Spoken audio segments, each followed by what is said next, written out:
Salt in the veins. Epigraph. The body remembers promises the mind forgets. Chapter 1. Where the tide first held me. Morning in Cebu arrives like a hand laid gently over the eyes. The light is never abrupt there.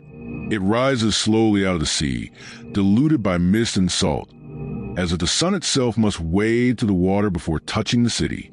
I remember that morning clearly because the tide had crept unusually far up the shore during the night. The sand was darker than usual, heavy with moisture, compact enough to hold the imprint of every step. Small crabs scattered sideways as fishermen dragged their narrow boats toward the beach, their voices rough with sleep and cigarettes. The air carried the smell of drying nets, diesel engines coughing awake, and the sour sweetness of overripe mangoes from a nearby stall that had not yet opened. Even before the city began its daily clatter, the sea had already started speaking. It always did. I stood barefoot near the edge of the makeshift court carved into sand. 2 crooked poles held up a sagging net. The ropes that anchored them were tied to old buckets filled with cement. Someone had drawn the boundary lines with the heel of a sandal. A volleyball lay half buried near the sideline, its leather worn pale by sun and hands. I picked it up. Even now I remember the weight of it. Not heavy, but deliberate. A small planet meant to be pushed against gravity. The others were already there. Older boys, taller, their shoulders broader, their laughter louder. They spoke in quick bursts, mocking one another with the casual cruelty that only the young seemed capable of wielding without hesitation. One of them noticed me lingering near the edge of the court. "You going to play?" he said, squinting in the early light. "Or just stand there watching the tide?" The others laughed. I did not answer. Words felt unnecessary in moments that demanded motion. Instead, I stepped forward and tossed the ball upward. For a second it hovered in the air, spinning slowly, reflecting the rising sun. Then gravity reclaimed it. I jumped. The jump itself was clumsy. My arms flailed wider than they should have. My timing was wrong. The ball struck my palm awkwardly and sailed off at an angle that set it rolling into the shallow water. The laughter grew louder. Someone clapped sarcastically. "Future champion." Another voice announced. The ball drifted in the thin foam of the tide, rotating lazily as if amused by my failure. I walked into the water to retrieve it. The sea was warm already. It wrapped around my ankles like a patient animal. I bent down, lifted the ball, and felt grains of sand scrape against the leather. Behind me, the laughter had begun to fade. The game had already resumed without me. I stood there for a moment, watching them move. Volleyball, when played well, resembles a conversation conducted through bodies rather than language. A subtle choreography of anticipation. One person lifts the ball gently into the air. Another rises to meet it. A third prepares for the echo of its descent. The rhythm fascinated me. There was something almost mathematical about it. Arcs and angles unfolding across the open sky. But beneath the geometry lay something deeper. Desire. Not the loud kind people often mistake for ambition. Not the shouting or chest-beating kind. A quieter craving. The kind that slips quietly into the bloodstream and waits. I returned to the edge of the court. No one stopped the game for me. No one invited me in, and yet I kept watching. The sun climbed higher. The sand warmed under my feet. Motorbikes began to rattle along the distant road as the city stretched itself awake. Eventually, one of the players misjudged a pass. The ball struck the top of the net and dropped uselessly onto the sand near where I stood. Without thinking, I stepped forward and lifted it again. This time I did not jump. I simply tossed it back toward the center of the court with a careful underhand motion. It traveled cleanly through the air. One of them caught it and glanced at me for a moment. Something in his expression shifted, not approval, but recognition. "You want in?" he asked. The question sounded casual, but the space around it felt strangely still. I nodded. They arranged themselves again. The net sagged in the middle like an old hammock. The ocean wind nudged at its threads, causing it to tremble slightly. I took my position near the back. The ball moved quickly now. Hands striking leather, feet digging into sand, voices calling short instructions. Mine. Up. Watch the line. The rhythm grew faster. Then the ball came toward me. High. Too high. For a moment I hesitated, calculating the arc, the distance, the uncertain cooperation of my own limbs. But hesitation is often the first step toward disappearance. So I ran. The sand shifted under each stride, resisting slightly, forcing my body to work harder than expected. The ball descended slowly, its shadow sliding across the court. I jumped again. This time something aligned. My body lifted cleanly from the sand. My hand struck the ball with a sharp, hollow sound. It shot downward past the net and landed hard between two defenders who had not anticipated the angle. Silence followed. Not long, just a thin second stretched tight. Then someone laughed, but the laughter sounded different now. Lucky, one of them muttered. Perhaps it was. Luck is often the first disguised talent, whereas before it is recognized. We kept playing. Time began to lose its shape. The sun climbed higher until the light turned fierce and white. Sweat gathered along my temples and slid down my neck. My breathing grew heavier, yet my body seemed to move with increasing certainty. Jump, strike, land, again and again. Volleyball has a peculiar effect on the mind. Each rally erases the previous one. Each point demands complete presence. Regret and anticipation both become luxuries the body cannot afford. In that sense, it resembles life more than most people realize. But I did not know that yet. I only knew the feeling of rising, of leaving the sand for a brief moment, of suspending myself between earth and sky. There is a particular silence inside a perfect jump, a stillness that exists for a fraction of a second while gravity decides whether to reclaim you. I began to crave that silence. By midday, the fishermen had finished mending their nets. Vendors opened small carts along the road. The smell of grilled fish drifted across the beach. Our game finally dissolved not because anyone wished to stop, but because exhaustion had begun claiming our legs. One by one they wandered away. The court fell into hush. The tide had begun retreating, leaving behind smooth sheets of wet sand that reflected the sky like shattered mirrors. I remained. The net swayed gently in the sea breeze. Somewhere behind me a radio crackled with distant music. A dog barked once, then again. I held the volleyball under my arm and looked out at the water. Strange how ambition first appears. Not with grand declarations, not with thunder. Often it begins as something smaller. A quiet realization that one moment felt more alive than all the others surrounding it. Standing there on the empty court, I understood something without fully knowing its meaning. The game had reached inside me, not like a hobby, not like entertainment, like a hook. I tossed the ball lightly into the air again. It rose, spun, fell. I caught it before it touched the sand.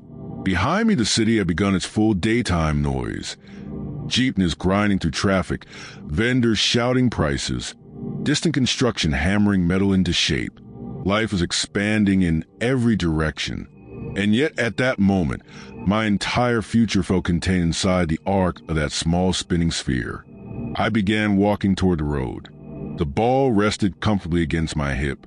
I did not know then how dangerous a simple rhythm could become. Jump, strike, land. Every addiction begins somewhere. Most of them begin with applause. Chapter 2. The Geometry of Air and Sand. Every addiction begins somewhere. Most of them begin with applause. The words did not exist in my mind yet, but the feeling had already begun its quiet construction. Applause is a subtle architect. It builds rooms inside the chest without asking permission, and once those rooms exist, silence becomes unbearable. The court returned the next morning. The same crooked poles, the same sagging net, but something inside me had changed overnight. I arrived earlier than the fishermen. The sky was still gray, the sea flat as dull metal. Only a few lanterns floated on the water, where boats drifted slowly back toward shore. The beach felt wider in the dim light. almost empty enough to belong to no one. I dropped the ball onto the sand and began serving to no one. The first serve was weak. The ball struck the top of the net and fell back toward me. I retrieved it without irritation. Failure felt less like a wall and more like a small instruction. Again, the ball rose from my palm and cut through the morning air. This time it cleared the net, but landed outside the boundary line. I walked across the sand and collected it. Again, there's something quietly obsessive about repetition. People often mistake it for discipline, but the two are cousins rather than twins. Discipline listens to reason. Obsession listens only to the echo of possibility. I kept serving. Soon my shoulders warmed. My legs adjusted to the unstable sand. The rhythm of toss, step, swing began to smooth itself into something natural. The sun lifted slowly above the water. By the time the others arrived, sweat had already darkened the collar of my shirt. One of them approached the court, carrying a plastic bottle of water. "You sleep here or something?" His tone carried amusement, but his eyes lingered on the sand around me, where dozens of fresh footprints circled the court like the pattern of migrating birds. "Just early," I said. He looked at the ball in my hand. Early doesn't usually mean crazy. The others gathered gradually. Someone tied the loose rope on one of the poles tighter. Someone else kicked the boundary lines deeper into the sand. The game began again. This time I was not watching. I was inside it. There is a moment when a body realizes it belongs to an activity. The muscles understand before the mind does. Movement become anticipatory instead of reactive. I began jumping earlier, landing softer, adjusting the angle of my wrist without thinking. The ball started obeying me. "Set it," someone shouted. Hands rose. The ball floated above the net. I moved toward it instinctively. Jump, strike. The sound echoed sharper than before. Sand sprayed under my feet. When I landed, someone behind me whistled. Where'd that come from? I shrugged. Truthfully, I did not know. Talent often arrives disguised as accident.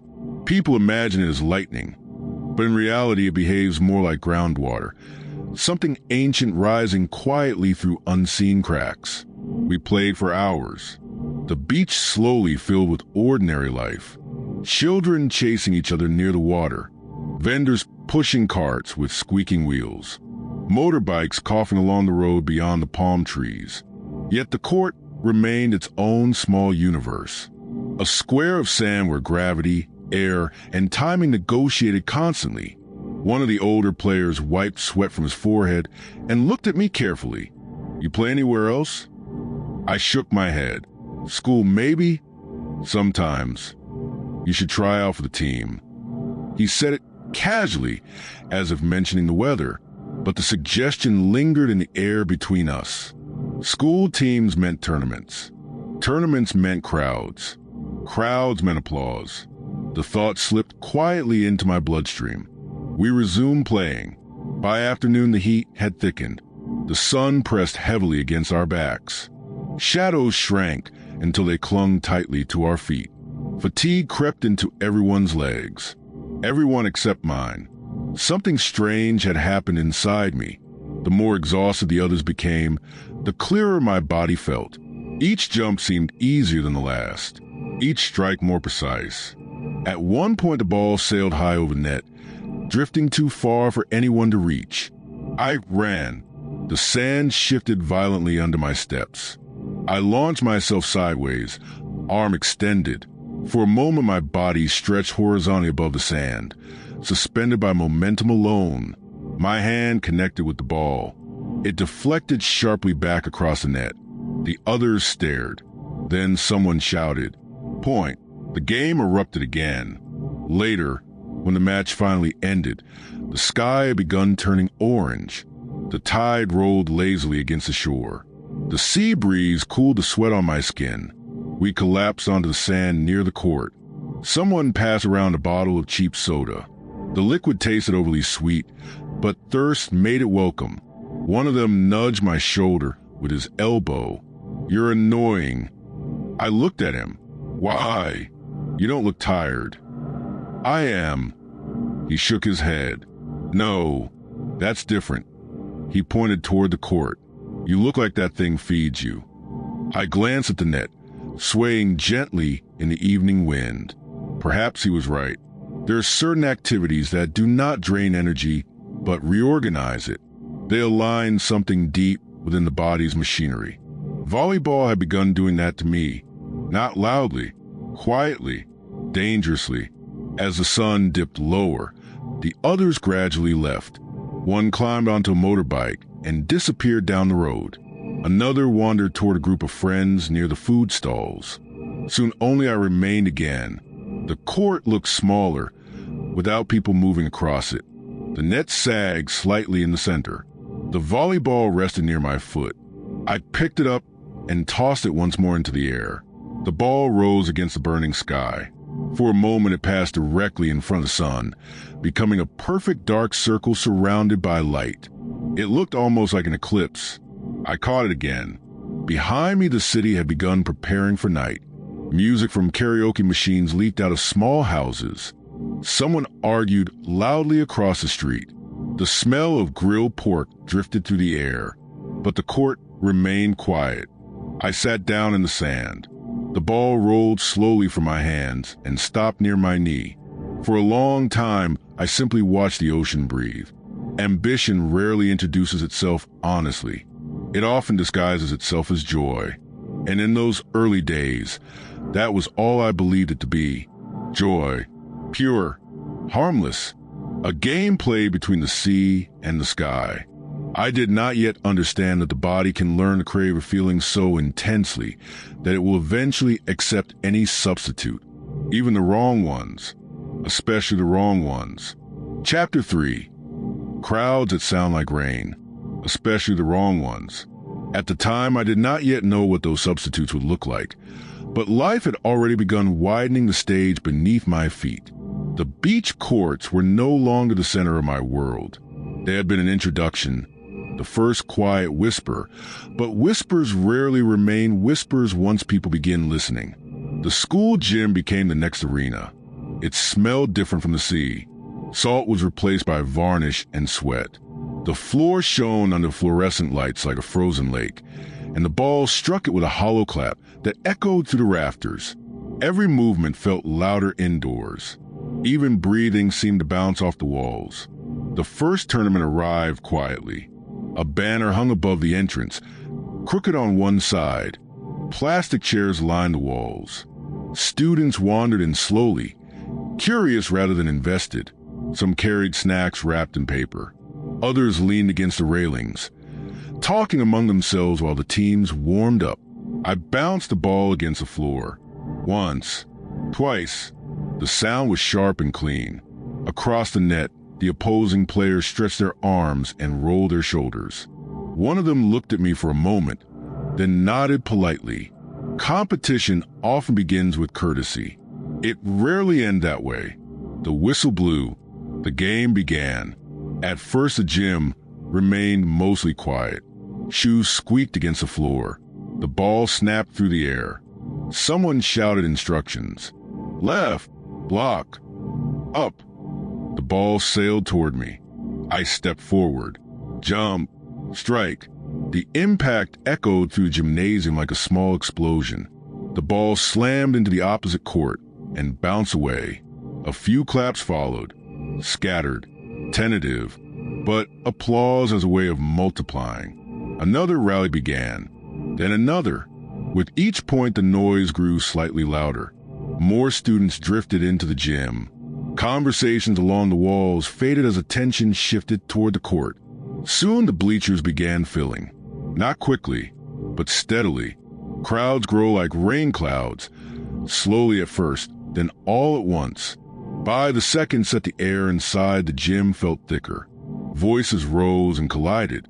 Someone beat rhythmically on the metal railing. Serve. Come on. Again. The noise rolled through the building in waves. I felt it inside my chest. That was the first time I understood something strange about crowds. They do not simply watch. They breathe with the game. Their excitement becomes another current moving through the air, lifting players higher than their bodies alone could manage. The ball rose above the net. Our setter's fingers guided it upward in a smooth arc. I ran, jumped. The floor launched me upward. For a moment, everything slowed. The net hung motionless. The crowd became a blurred wall of faces. The ball hovered in front of me like a small pale moon. My hand struck it. The sound cracked sharply through the gym. The ball plunged downward between two defenders. Point. This time the applause came louder. Not polite clapping anymore. Real noise. People shouting. Hands slapping together in chaotic rhythm. I landed and stepped back into position, pretending not to notice. But inside my chest something had shifted. The sound entered the bloodstream faster than oxygen. The game continued, point after point. The gymnasium grew hotter. Sweat darkened the wooden floor, where players had landed too hard. The air filled with the smell of effort, sharp, metallic, almost electric. By the final set, the noise had become constant. Not individual voices anymore. A single roar. Crowds sound different when they reach a certain size. Individual sounds disappear and merge into something larger, like rain hitting a metal roof. The ball rose again. Our setter glanced at me briefly, then sent it high. I ran toward the net. Jump, strike. The ball shot downward, so quickly the defenders barely moved. The whistle blew. Game. For a second the gym fell strangely quiet, as if the noise had exhausted itself. Then the applause returned, louder than before. Teammates clapped my shoulders. Someone laughed breathlessly. "Where'd you learn that jump?" I wiped sweat from my forehead. "The beach." They laughed, but the laughter faded as the crowd began approaching the court. Students climbed down from the bleachers. Some congratulated us. Others simply stood nearby watching, as if we were something unusual.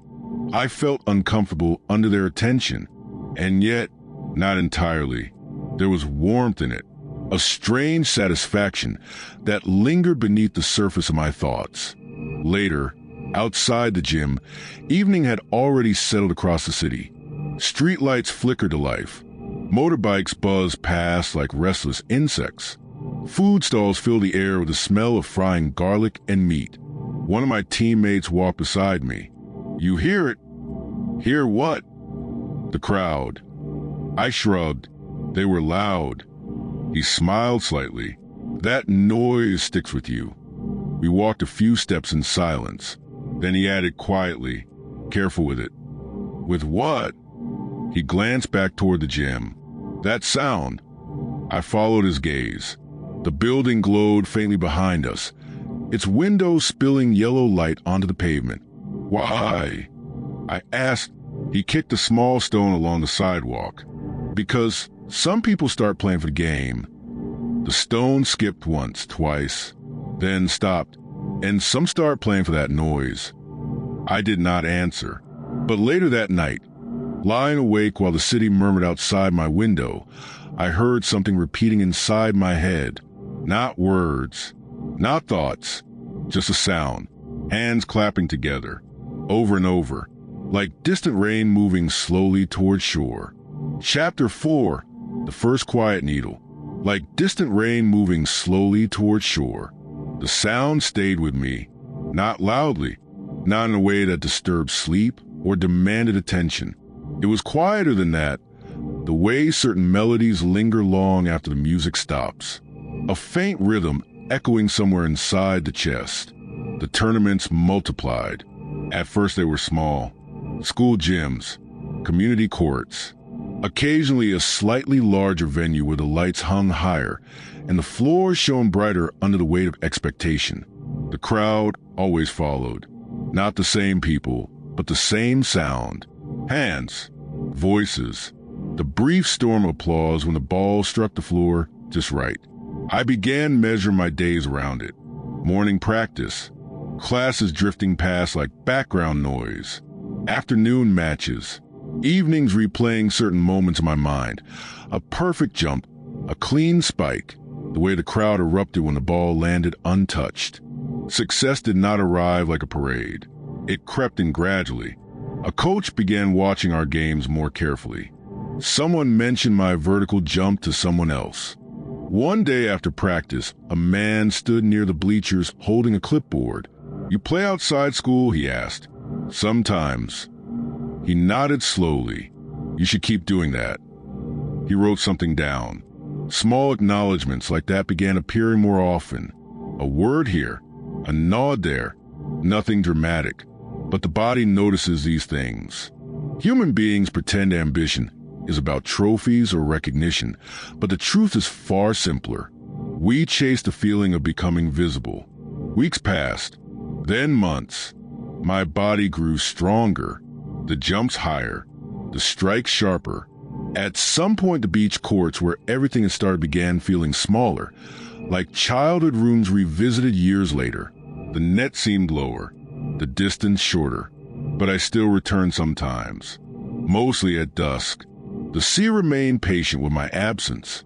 Fishermen still dragged their boats onto the sand. The wind still pushed gently against a sagging net. One evening after a long practice, I walked toward the beach court, carrying the ball beneath my arm. The sky burned orange along the horizon. Waves rolled slowly toward shore, their edges dissolving into white foam. A few players were already there, older boys I recognized from before. They waved casually. "Champions back. Come play." We began a game. Sand shifted beneath our feet again. The familiar instability returned to my legs. It felt strangely comforting. The rallies were slower than in the gym, less precise, more chaotic, but the laughter was louder. Beach games carry a different kind of joy, careless, sunburned, alive. After an hour, the game ended. The others collapsed onto sand. Someone produced a small plastic bag from his pocket. Inside were thin glass tubes and something wrapped in foil. At first, I barely noticed. The sky had grown darker. Music from nearby houses drifted across the beach. A dog barked somewhere behind us. One of them began preparing something carefully. A lighter flicked. A small curl of smoke rose. Another watched closely. "What's that?" I asked. He glanced at me briefly. Nothing serious. He held up the foil. Just something to relax. The flame passed beneath it. The smoke curled upward slowly. He inhaled through the glass tube, held it, then exhaled with a soft laugh. His shoulders relaxed. "What is it?" I asked again. Another boy shrugged. "Just stuff." He looked at me. "You play hard." "So, you ever try slowing down?" I did not answer. The ocean moved quietly beside us. The smoke drifted upward in thin, twisting lines. One of them offered the tube toward me. Just once. I hesitated, not out of fear, more out of curiosity. Human beings are rarely destroyed by what they fear. They're usually destroyed by what they find interesting. I looked at the tube. The metal foil glowed faintly under the lighter. The smoke smelled bitter. "Relax," he said. "It's nothing." That phrase appears often at the beginning of certain stories. It is rarely true. I took the tube. The glass felt warm between my fingers. "Just inhale slowly," he said. I brought it toward my lips. The smoke entered my lungs harshly. I coughed immediately. The others laughed. "Too fast." "Slow down." I tried again. This time the smoke settled deeper. For a moment, nothing happened. Then something inside my chest loosened. Not dramatically, just a small shift. The tension from practice. The constant hum of expectation. The echo of the crowd still ringing faintly in my ears. All of it softened slightly. The feeling surprised me. It was not excitement. It was quiet, a stillness spreading gently through my muscles. I exhaled slowly. The smoke dissolved into the evening air. Someone beside me smiled. "See?" He took the tube back. Nothing. The ocean continued its endless breathing. Waves sliding toward shore, retreating again. I leaned back onto the sand. The sky above had darkened to deep violet. Stars began appearing one by one. My body felt light. unusually calm. The applause inside my memory had faded for the moment, replaced by something softer, something easier. I did not yet know the word for the path I had just stepped onto. Most people do not recognize those moments while they are happening. They feel too ordinary, too harmless, just a small choice on a quiet evening by the sea. But life rarely announces its turning points. They arrive disguised as curiosity. A glass tube passed casually from one hand to another, a single breath of smoke, and the quiet beginning of something that will one day ask for everything. Chapter 5, a city that watched without blinking, and the quiet beginning of something that will one day ask for everything. At the time, it asked for very little. One evening became another, then another. The beach did not question the change. The sea rarely judges the habits of those who sit beside it. It simply continues breathing, wave after wave, as if time itself were nothing more than a patient tide. During the day, my life still belonged to the court. Morning practice, afternoon matches, the clean violence of jumping, striking, and landing. Nothing had changed there, at least not yet. My body remained strong. My legs still lifted me above the net. The ball still obeyed my hands with that quiet mathematical loyalty I had come to trust. The crowd still came, sometimes larger now. Students, neighbors, occasionally strangers who had heard about the games and wandered in to see if the rumors were true. The applause continued falling over the court like rain. But something had shifted inside me, not dramatically, just a small adjustment in the machinery of satisfaction. After the matches, when the gym slowly emptied and the echoes of cheering faded into silence, a strange restlessness began creeping into my chest. The noise stopped too abruptly. The body does not enjoy sudden silence after learning to live inside storms. So I began walking toward the beach again, toward the quieter kind of calm. The boys were usually there already, sitting in a loose circle near the old court. The net still sagged between the poles like an exhausted spine. Someone would light the foil. The flame would flicker. Smoke would curl upward in lazy spirals. At first, I told myself it was nothing, just a way to loosen the muscles after games. Athletes ice their knees. Some drink beer. This was simply another form of rest, or so the mind insisted. But the body was already learning something else. The smoke moved differently through my lungs each time. The first few evenings it felt harsh. Later it became smoother, almost warm. The tension that followed every match, the tight electric hum inside my chest, began dissolving faster whenever the smoke entered my bloodstream. One night, while sitting in the sand with the sea whispering behind us, one of the boys nudged me lightly. "You jump higher than anyone I've seen." I shrugged. "Practice." He shook his head. "No, that's something else." He pointed toward the court. "You ever think about going pro?" The word lingered strangely in the air. Professional. The idea felt both enormous and oddly fragile, like a glass object balanced too close to the edge of the table. "I don't know," I said. "You should." He inhaled from the tube and exhaled slowly. People leave this place for less. The flame flickered again beneath the foil. Another breath of smoke. Another small quiet spreading through the body. The city lights blinked faintly along the shoreline behind us. Cebu never truly sleeps. Even late at night, there are always motorbikes passing somewhere. Music drifting from open windows. Laughter spilling from small roadside bars. The city watches everything, but it rarely interferes. Weeks passed, then months. The tournaments continued. My name began appearing in small conversations. Nothing official, just whispers moving through the local sports circles. "He jumps like gravity forgot him." "Did you see that spike?" "Someone should scout him." These things reach my ears eventually. Praise as a way of traveling efficiently through human networks. And yet, after every match, the same still restlessness returned. The applause faded too quickly. The silence afterwards stretched too long. So the beach remained my second arena, a different kind of performance. The smoke thickened. The glass tubes changed hands more often. Sometimes there were syringes nearby, though I ignored them at first. One night, I asked about them. "What's that for?" One of the boys glanced down casually.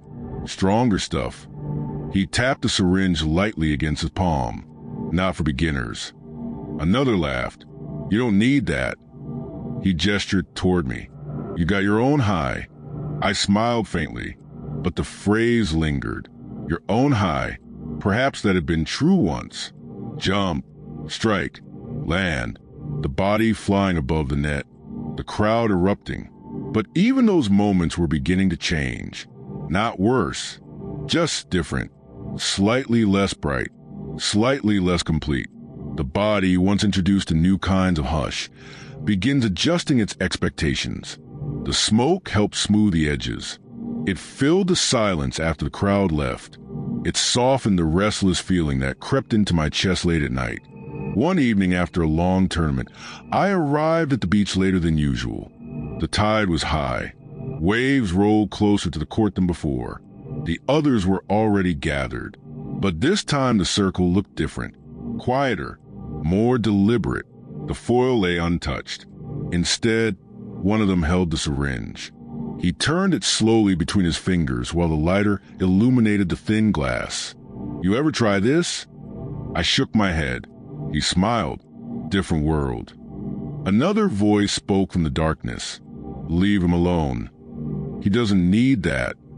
The boy with the syringe shrugged. "Just asking."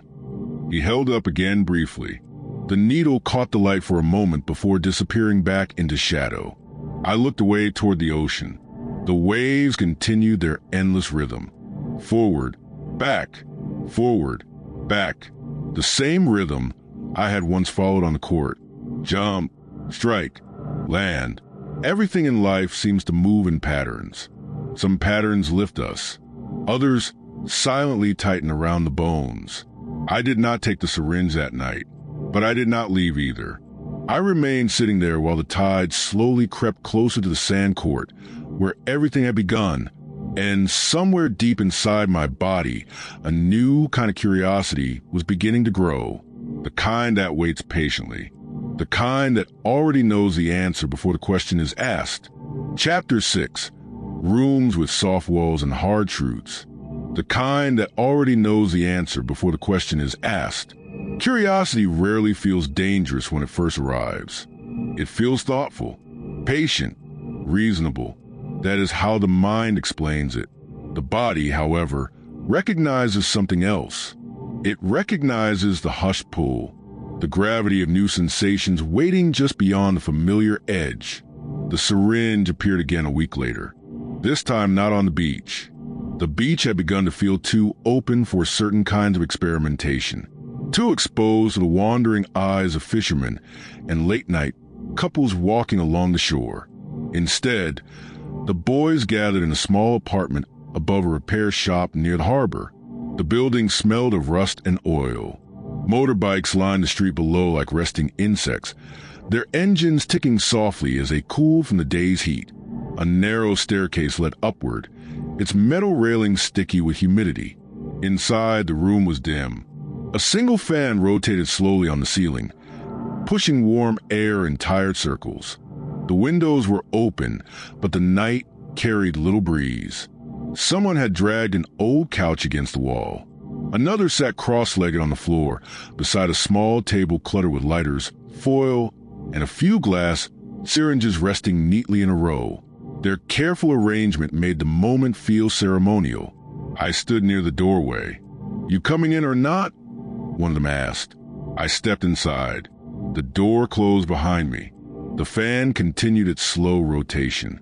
Someone turned on a radio, but the signal crackled so badly that it sounded more like static than music. The boy with the syringes looked up. "You ever see it done?" I shook my head. He nodded thoughtfully. "Watch first." He prepared it with careful hands.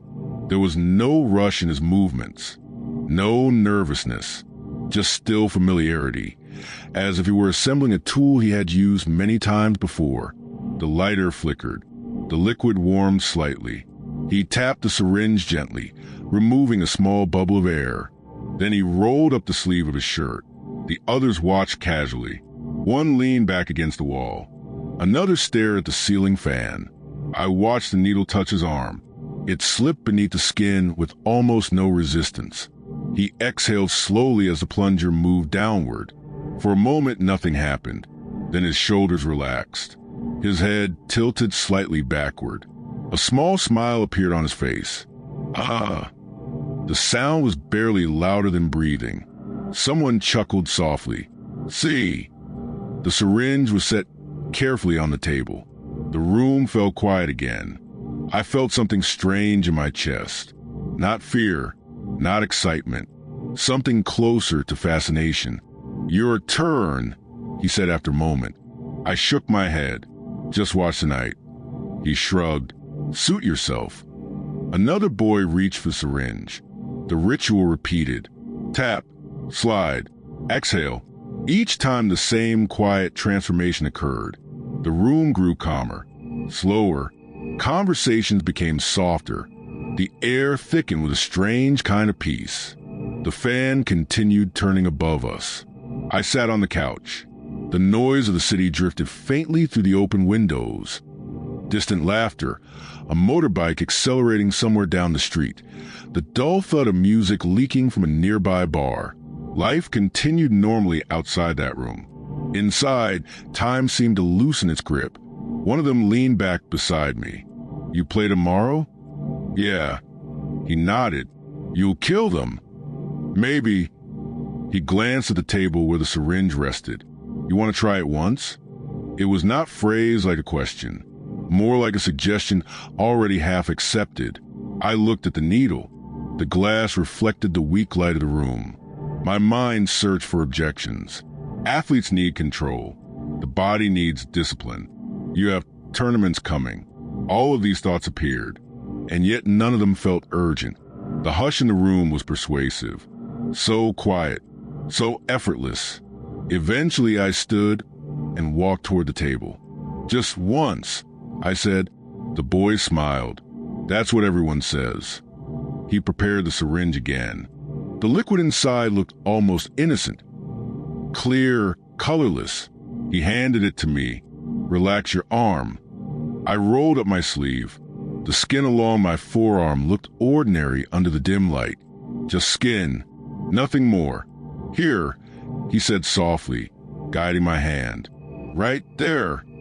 The needle touched my arm. For a brief second, my body hesitated. A tiny reflex of caution. But curiosity is patient. Curiosity waits. I pushed the needle through.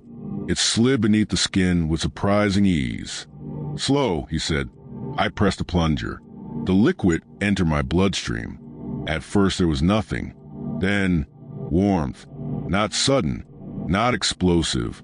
A spreading warmth that moved quietly through my veins like sunlight passing through water. My shoulders relaxed. The tight knot that had lived behind my ribs for months simply dissolved. The room grew softer around the edges. The fan turned above us. The radio crackled. Someone laughed gently across the room, but all of it felt distant now. Calm, comfortable. The body sank deeper into the couch as if gravity itself had grown kinder. I exhaled slowly. I searched for the word. One of them finished the sentence for me. Peaceful. Yes, peaceful. But peace has many disguises. Some are earned, others are borrowed. And borrowed peace always demands repayment. Though I did not know it yet, the body had already begun keeping its own quiet ledger. Every dose carefully recorded. Every moment of calm added to a balance that would one day become impossible to repay. Chapter 7. The Return of Old Gravity. At first, nothing seemed broken. There is a strange generosity of certain poisons. They arrived gently, almost politely, allowing life to continue as if no contract had been signed. The next morning, I woke before the sun. The city outside still lingered in the soft gray silence that comes before traffic begins arguing with the day. For a moment, I lay still in bed. My body felt light, not the kind of lightness that follows a perfect jump. Something smoother. The muscles were loose, the mind quiet. Even the faint anxiety that usually waited for me in the morning, the list of practices, games, expectations, seemed distant. I sat up slowly. A thin beam of early sunlight slid through the window and rested across the floor like a narrow path. The volleyball leaned against the wall beside the door. I picked it up. The leather felt familiar in my hands, though my fingers seemed slightly slower than usual, as if they were remembering their work rather than anticipating it. Practice began an hour later in the gym. The fluorescent lights hummed softly overhead. The polished floor reflected the ceiling like dull glass. Teammates stretched along the sideline. Someone bounced the ball repeatedly against the floor. The coach watched quietly with his arms crossed. "Let's go," he said. We began warming up, running drills, passing sequences. The rhythm returned quickly. Jump, land, shuffle, set. The body still knew the choreography, but something subtle had shifted. The jumps were strong, yet the silence at the peak of each jump felt different. That still moment between earth and gravity, the place where I once felt suspended between sky and sand, had softened. The edges were blurred. The clarity was gone. I struck the ball. It flew hard across the net and slammed into the court. "Good," someone called. I nodded, but inside I noticed something strange. The satisfaction did not last as long. The echo of applause inside my chest faded quicker than before. After practice, one of my teammates approached me near the lockers. "You okay?" "Yeah." "You look slower today." I shrugged, just tired. He studied me carefully for a moment. "Big tournament next month." "I know." "You ready?" I spun the ball slowly between my hands. "Always." He nodded, though something in his expression suggested he was not entirely convinced. We walked out of the gym together. The afternoon sun had already begun leaning toward evening. Street vendors arranged fruit on small tables near the sidewalk. Motorbikes buzzed past in restless lines. Life continued, but something inside me had begun rearranging its priorities. The beach felt farther away now, not physically, emotionally. The sand courts no longer satisfied the restless quiet that crept into my chest after games. Instead, my feet carried me toward the apartment above a repair shop more often. The staircase creaked under each step. The fan inside the room still turned slowly. The same table, the same syringes. "Back again," one of them said with a grin. "Practice finished?" "Yeah." He prepared the syringe without asking another question. Soon the ritual repeated. Tap, slide, press. Warmth spread through my veins again. The quiet returned. That deep calm that made the noise of the city feel distant and unimportant. The applause inside my memory faded easily now, replaced by something steadier, something easier. Days passed, then weeks. The tournaments continued. I still played well, sometimes brilliantly. The body remembers its talents longer than the mind expects. But the spaces between games began filling with something else. More visits to the apartment. More quiet evenings watching the fan spin slowly above us. More small injections of borrowed peace. One night after a match, I sat alone in the empty gym. The bleachers were silent. The lights buzzed overhead. The volleyball rested beside my shoe. I tossed it gently upward. It rose, spun, fell. I caught it. Once, that small arc had contained the entire future. Now it felt smaller somehow. Incomplete. The body remembered another kind of calm now. A quieter gravity. I bounced the ball once against the floor. The echo rolled through the empty gym like a question no one intended to answer. Somewhere deep inside my bones, the old rhythm still lived. Jump, strike, land. But another rhythm had begun whispering beneath it. Slower, heavier. A pulse that asked for very little effort and gave back a kind of peace the game could no longer match. The problem with borrowed gravity is that eventually the body forgets how to stand without it. And by then, the fall has already begun. Chapter 8. 3 doors that close behind me. And by then, the fall has already begun. At first, the fall does not feel like falling. It feels like drifting, like a slow, almost gentle descent through air that offers no resistance. The tournaments continued. The gym still filled with noise. The ball still obeyed my hands more often than it disobeyed them. But the difference appeared in small moments. Moments that no one noticed immediately. I began arriving late to practice. Not always, just occasionally. At first, the excuses sounded believable. Traffic, a late class, oversleeping. The coach watched me carefully but said nothing. Disappointment rarely speaks immediately. It waits, measuring the distance between who someone was and who they are becoming. One afternoon during practice, he blew the whistle sharply. "Again," he said. We repeated the drill. A simple passing sequence. 3 players moving in rhythm across the court. The ball came toward me. I stepped forward. My hands rose, but the timing slipped. The ball struck my forearms awkwardly and spun away toward the sideline. The coach stared at me. "That's basic," he said. "I know." "Then why did you miss it?" I had no answer that could be spoken aloud. Because the body was tired. Because the quiet warmth of the previous night had not completely left my bloodstream. Because somewhere inside my bones a new gravity had begun tugging at every movement. "I'll fix it," I said. He studied me for a moment longer, then blew the whistle again. "Focus." The practice continued, but the word stayed with me. Focus. That had once been easy. Volleyball demands presence, complete attention. The mind must follow the ball's arc, the angle of every pass, the subtle shift of bodies across the court. But the body had begun learning another language now, one that required less effort, less attention, less precision. The syringe waited quietly in that apartment above the repair shop, and the calm it offered did not require timing or discipline. It simply arrived. Weeks passed, then the first door closed. The coach called me into his office after practice. The room smelled faintly of old paper and cleaning chemicals. He leaned back in his chair and folded his arms. "You're not the same player." I said nothing. "You were improving every week," he continued. "Now you're drifting. I'm just tired." Tired players don't look like that. His eyes narrowed slightly. "Something going on?" "No." The word came too quickly. He watched me carefully. "You're not starting next match."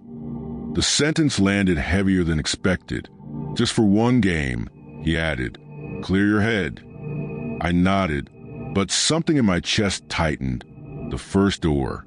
The court had always been open to me. Now it had closed slightly. Not locked, just pushed inward. The second door closed months later. The tournaments grew fewer, the applause thinner. My name appeared less often in conversations around the gym.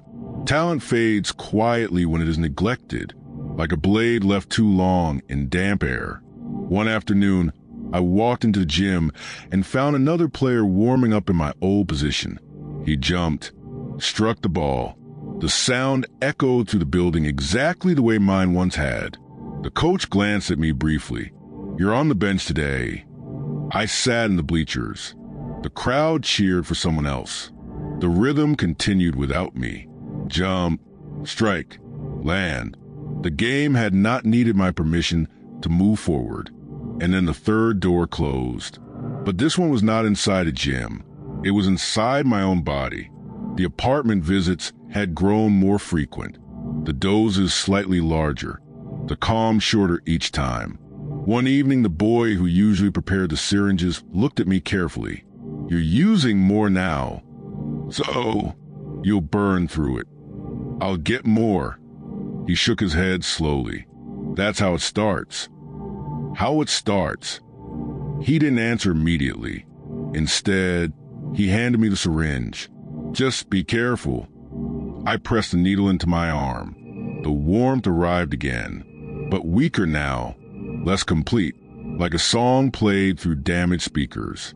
My body had begun asking for something deeper, something stronger. The quiet peace that once lasted hours now faded within minutes, leaving behind a restless emptiness that the game could no longer fill. I lay back on the couch and stared at the ceiling fan. It turned slowly above us, round and round. Human lives often close their doors in silence. No dramatic slams, no thunder, just small clicks, one after another, until the only door left open is the one leading deeper into the dark. And by the time you realize it, you are already walking through it. Chapter 9, what the blood refuses to forget. And by the time you realize it, you are already walking through it. The body remembers everything, not the way the mind remembers, through stories or photographs or small fragments of nostalgia. The body remembers through craving, through the quiet, relentless language of need. At first the needle had offered calm, later it offered relief, soon it offered survival. The difference between those three things is subtle at the beginning, but once the body learns a distinction, it never forgets. The tournaments disappeared gradually. The gym became a place I visited less often. Sometimes weeks passed without stepping onto the court. The volleyball still leaned against the wall of my room, but dust began gathering along the seams of its leather. One afternoon, I picked it up. The weight felt familiar in my hands. I bounced it against the floor. The sound echoed once, then again, but the rhythm no longer called to me the way it once had. Instead, something deeper stirred inside my veins. A quiet irritation, a restlessness that spread slowly through my limbs like cold water creeping into a warm room. My hands trembled slightly. The body was asking for something, not politely, not patiently, demanding. I set the ball down. The apartment above the repair shop had become busier now. More people, different faces. Some I recognized from the beach. Others had arrived from places I did not know. Everyone spoke softly, not out of secrecy, out of exhaustion. The room smelled heavier now. Sweat, smoke, metal. The fan still turned slowly above us, though it seemed older somehow, as if the years inside that room had begun settling into its blades. One of the boys greeted me when I entered. "You look rough." "I'm fine." "You need something?" I nodded. The syringe appeared quickly, too quickly, as if it had been waiting. I rolled up my sleeve. The skin along my arm had changed. Small marks, tiny shadows where needles had entered before. The boy noticed me looking. "Use the other side today," he said. I switched arms. The needle slipped beneath the skin. The plunger moved. Warmth spread through my bloodstream again. For a moment, everything softened. The restlessness dissolved. The muscles relaxed. My breathing slowed. The body exhaled deeply, as if it had been holding its breath for hours. Relief. That word describes it best. Not pleasure. Not joy. Relief. The difference matters. Pleasure invites. Relief demands. The calm lasted perhaps 20 minutes, then 30, then less. Each time the silence returned faster. The craving followed sooner. The boy who had once warned me sat beside me that night. "You ever think about stopping?" The question sounded almost gentle. I laughed faintly. "Stopping what?" He gestured toward the table. "This. The syringes. The small glass tubes. The quiet rituals repeated every night." "Why?" "You remember volleyball?" I leaned my head back against the wall. Of course I remembered. The gym, the crowd, the ball hanging in the air above the net. But those memories felt distant now, like scenes from someone else's life. "That was different," I said. "Yeah, you were good." I shrugged. "Was." The word hung between us.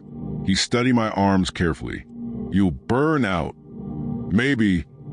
He nodded slowly. "Most people do." The room fell quiet again.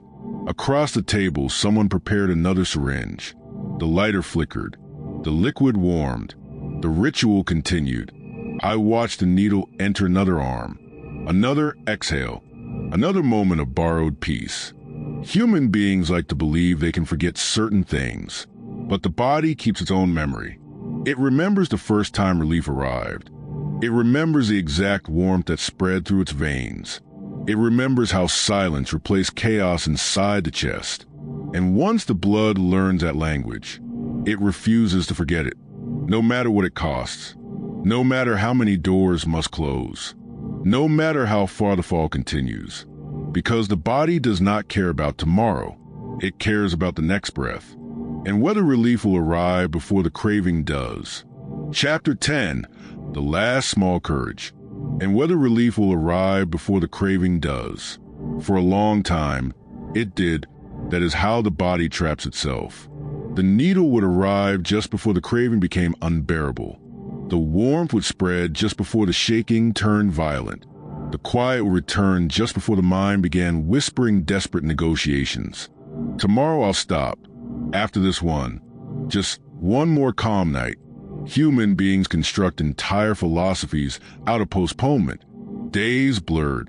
The apartment above the repair shop became less of a place and more of a gravity well. I woke there sometimes without remembering how I had arrived. Other times I left at dawn and returned again before sunset, pulled by a craving that spoke with more authority than reason. The gym disappeared entirely. I walked past it once months later.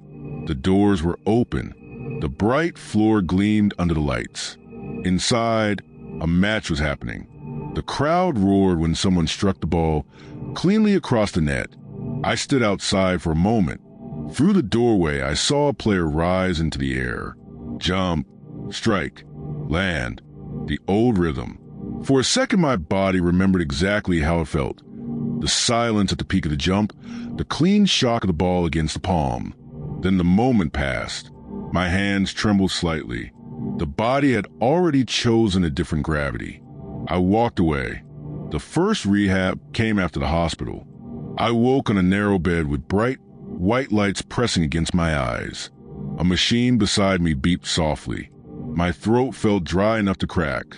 A nurse stood nearby adjusting something on a metal stand. "You're awake," she said. "What happened?" "Overdose." The word sounded clinical, distant. You're lucky someone called for help. Lucky. It was a strange word. Luck had once meant the ball landing inside the line. Now it meant breathing. They sent me to a rehabilitation center outside the city. The building sat behind tall metal gates surrounded by trees that moved gently in the wind. The air there smelled different from Cebu. Less salt, more dust and leaves. The rooms had soft walls. The beds were simple. No syringes, no foil, no quiet rituals of borrowed peace. Instead, there were conversations, long ones. A counselor sat across from me during the first session. "Why did you start?" I shrugged. Everyone asks that, because the answer matters. I thought for a moment. I like the calm. He nodded. "And before that?" "What do you mean? What came before the calm?" I hesitated. The answer surprised me. Noise. Noise. The crowd. He leaned forward slightly. "Tell me about that." So I did. The beach court, the gym, the applause falling like rain, the jump, the strike, the silence before gravity returned. He listened without interrupting. When I finished, he said quietly, "You replace one high with another." I looked at the floor. "Yeah. The problem is the second one doesn't care if you survive it." Rehab lasted months. The body fought violently, shaking, sweating, sleepless nights where every nerve screamed for relief. But slowly something changed. The hunger softened. The mind cleared. I began running in the mornings around the small yard behind the building. One afternoon, someone rolled a volleyball across the grass toward me. I stared at it for a long time. "Try," the counselor said. "I'm not ready. You don't have to jump." So I picked it up. The leather felt old but familiar. I tossed it lightly into the air. It rose. spun, fell. I caught it. For the first time in years, the moment felt clean. No noise, no needle, just the quiet weight of the ball in my hands. I left rehab months later, then returned. Twice, 3 times. The body does not forget easily. Each time the fall happened faster. Each time the climb back grew steeper. The last time I entered rehab, the counselors greeted me with tired kindness. "You're back." "Yeah." "You ready to stop?" I looked at my hands. The small marks along the veins. The faint scars of borrowed peace. I think so. But thinking and doing are not the same. The final night came quietly. No drama. No warning. Just a familiar ritual in a dim room somewhere in the city. The syringe. The needle. The warmth entering the blood again. But this time something felt different. The calm arrived deeper than usual. Too deep. My breathing slowed. The room grew dim. I leaned back and closed my eyes. And suddenly I was standing on the beach again. The court stretched across the sand. The net swayed gently in the sea breeze. The volleyball rested in my hands. I tossed it upward. It rose, spun slowly against the bright sky. For a moment I jumped, higher than I had ever jumped before. Above the net, above the court, above the sound of the crowd. Suspended in the clean silence that lives at the peak of every perfect jump. Then gravity reached up for me, and the body finally remembered how to fall. Epilogue. What remains in the quiet? There are certain stories that do not end cleanly. People prefer endings that behave like doors, something closing firmly, a conclusion that allows the mind to step away and say, "It is finished." But life rarely offers that kind of symmetry. Instead, it leaves behind echoes. A chord in the sand where the wind still moves the net. A gym somewhere in the city where the sound of a ball striking the floor still cracks through the air like distant thunder. A room with quiet walls where people sit in circles trying to remember who they were before the body learned a different language. What remains of a life is rarely the tragedy alone. It is the small pieces that existed before it. The boy standing barefoot at the edge of the beach court.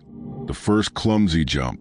The moment when a ball spins against the morning sky and someone realizes, without quite understanding why, that something beautiful has just entered their life.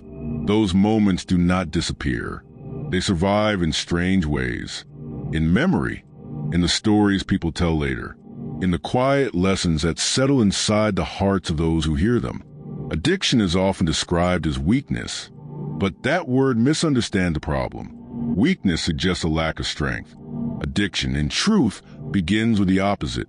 It begins with intensity, with a desire to feel something deeply, whether it's victory, peace, silence, or escape. Some people chase applause. Some chase calm. Some chase the absence of pain. The tragedy arrives when the body finds a shortcut, a small glass needle, a powder, a pill, something that imitates the feeling without requiring the long road that once created it. For a while, the imitation seems generous. It gives the body what it asks for.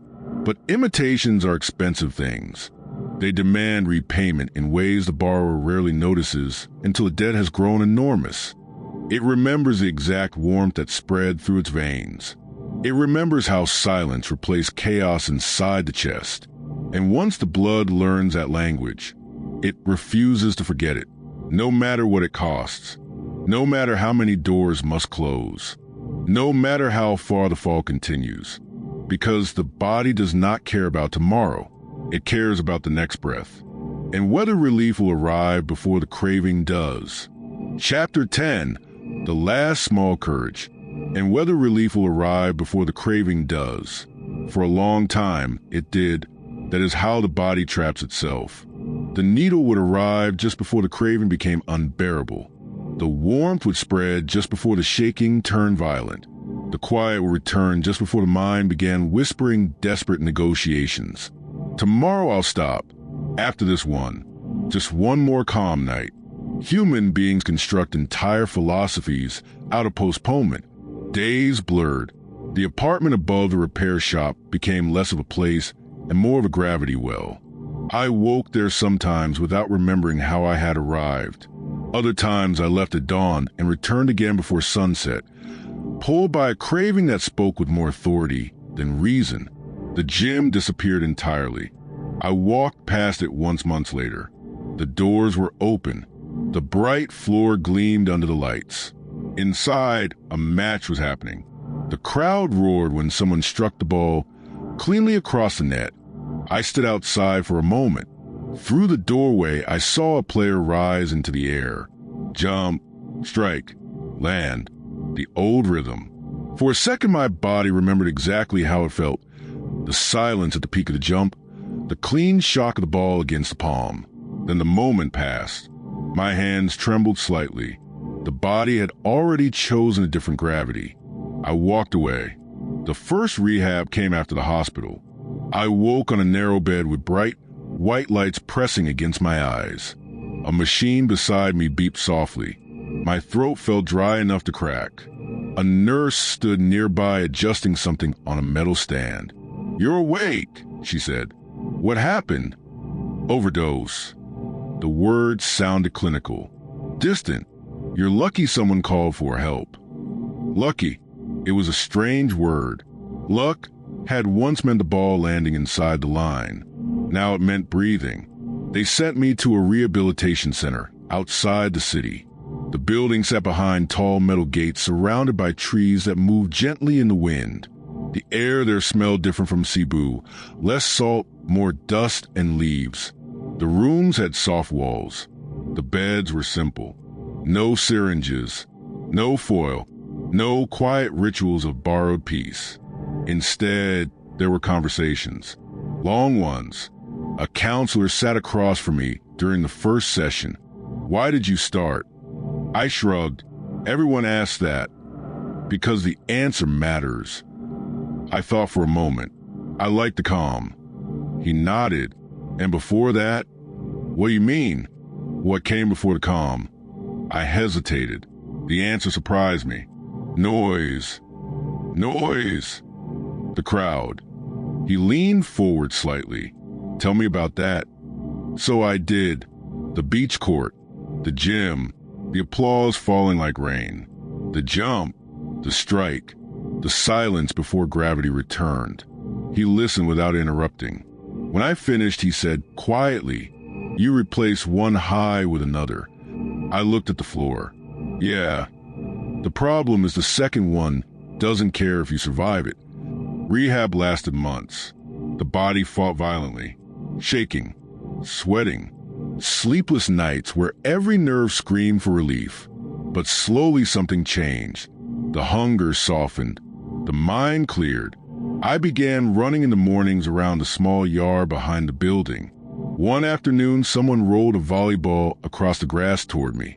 I stared at it for a long time. "Try," the counselor said. "I'm not ready. You don't have to jump." So I picked it up. The leather felt old but familiar. I tossed it lightly into the air. It rose, spun, fell. I caught it. For the first time in years, the moment felt clean. No noise, no needle, just the quiet weight of the ball in my hands. I left rehab months later, then returned. Twice, 3 times. The body does not forget easily. Each time the fall happened faster. Each time the climb back grew steeper. The last time I entered rehab, the counselors greeted me with tired kindness. "You're back." "Yeah." "You ready to stop?" I looked at my hands. The small marks along the veins. The faint scars of borrowed peace. I think so. But thinking and doing are not the same. The final night came quietly. No drama. No warning. Just a familiar ritual in a dim room somewhere in the city. The syringe. The needle. The warmth entering the blood again. But this time something felt different. The calm arrived deeper than usual. Too deep. My breathing slowed. The room grew dim. I leaned back and closed my eyes. And suddenly I was standing on the beach again. The court stretched across the sand. The net swayed gently in the sea breeze. The volleyball rested in my hands. I tossed it upward. It rose. spun slowly against the bright sky.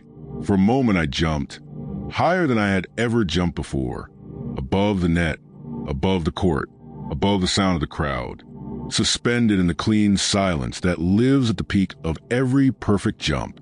Then gravity reached up for me, and the body finally remembered how to fall. Epilogue: what remains in the quiet. There are certain stories that do not end cleanly. People prefer endings that behave like doors, something closing firmly, a conclusion that allows the mind to step away and say it is finished. But life rarely offers that kind of symmetry. Instead, it leaves behind echoes, a chord in the sand where the wind still moves a net, a gym somewhere in the city where the sound of a ball striking the floor still cracks through the air like distant thunder, a room with quiet walls where people sit in circles trying to remember who they were before the body learned a different language. What remains of a life is rarely the tragedy alone. It is the small pieces that existed before it. The boy standing barefoot at the edge of the beach court, the first clumsy jump, the moment when a ball spins against the morning sky and someone realizes, without quite understanding why, that something beautiful has just entered their life. Those moments do not disappear. They survive in strange ways, in memory, in the stories people tell later, in the quiet lessons that settle inside the hearts of those who hear them. Addiction is often described as weakness, but that word misunderstands a problem. Weakness suggests a lack of strength. Addiction, in truth, begins with the opposite. It begins with intensity, with a desire to feel something deeply, whether it is victory, peace, silence, or escape. Some people chase applause. Some chase calm. Some chase the absence of pain. The tragedy arrives when the body finds a shortcut, a small glass needle, a powder, a pill, something that imitates the feeling without requiring the long road that once created it. For a while, the imitation seems generous. It gives the body what it asks for. But imitations are expensive things. They demand repayment in ways the borrower rarely notices until the debt has grown enormous. The end.